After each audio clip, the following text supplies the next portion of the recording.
following is a paid program. The opinions expressed are not necessarily those of WNBU and Interbanks Media. Welcome to All Things Money with David Blain, a thoughtful and revealing discussion of actionable ideas and effective strategies to help you through the complex world of investing, taxes, and real estate. Now, with All Things Money, here's David Blain. Hello and welcome to All Things Money. I'm your host, David Blain. Thank you for joining us today for the show. We got a great show lined up for you always. We're going to talk a little bit about fee only, some controversy surrounding the word fee only and how it's used for financial advisors. We've got some private equity stories here, tactical investing, all sorts of good stuff today. So we're glad that you tuned in, either on 94.1 FM WNBU or cable TV 10 in New Bern, North Carolina. Broadcasting a couple times a week on those stations. We thank, as always, Bob Register for engineering the show for us. Does a great job. Also produces our archive copy that we load up on the website. So if you missed the show or you're driving, I know a lot of people, I coach soccer, youth soccer, and a lot of people driving to soccer practice or coming home from soccer practice, at least on the radio, we hit that drive time there. So if you can't listen to the whole thing, head on over there to our website, which is dlblain.com, and we'll post archive copies of the show there so you can catch up. Okay, we get a lot of the topics for our show from our viewers and listeners, so we like to hear from you, what you like, what you don't like, things that you'd like us to talk about. You can reach us all sorts of different ways, of course, by phone. The number is 252-633-0107. You can also email us direct to the show, which is allthingsmoney@dlblain.com. And you can go to our website, big Contact Us button in the upper right-hand corner, dlblain.com, and you can send us a message through there. So encourage you to let us know what's on your mind, let us know you're out there, what's going on.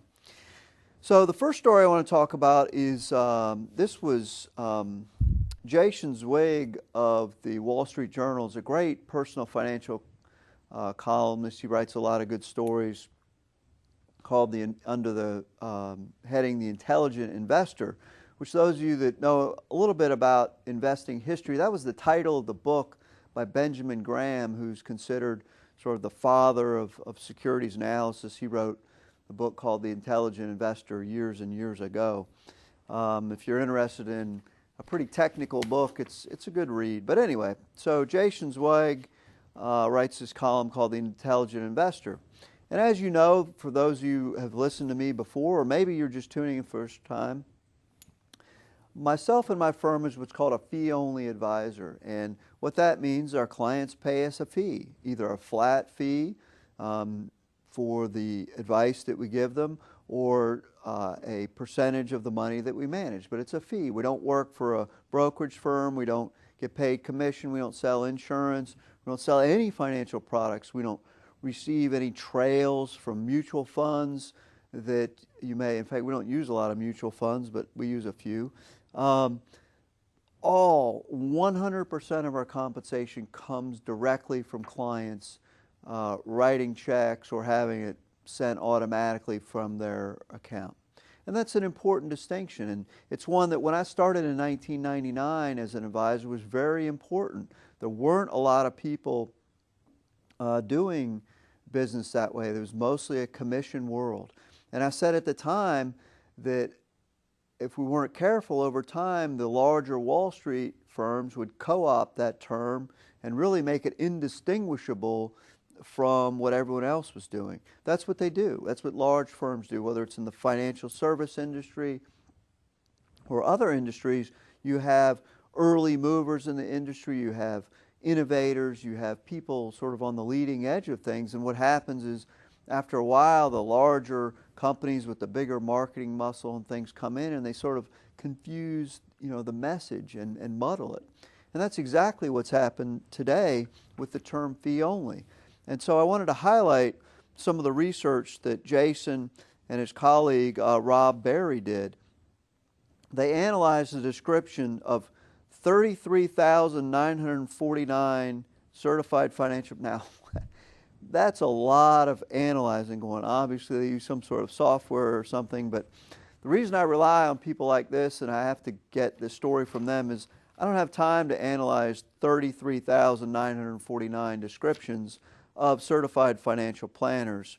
So these were CFPs, and the CFP, Certified Financial Planner, is a credential that people take some classes, they take a test, and it's a reasonable measurement of their competence of financial planning. And so it's run by an organization called the CFP Board, and they have a website that lists all the CFPs in the country.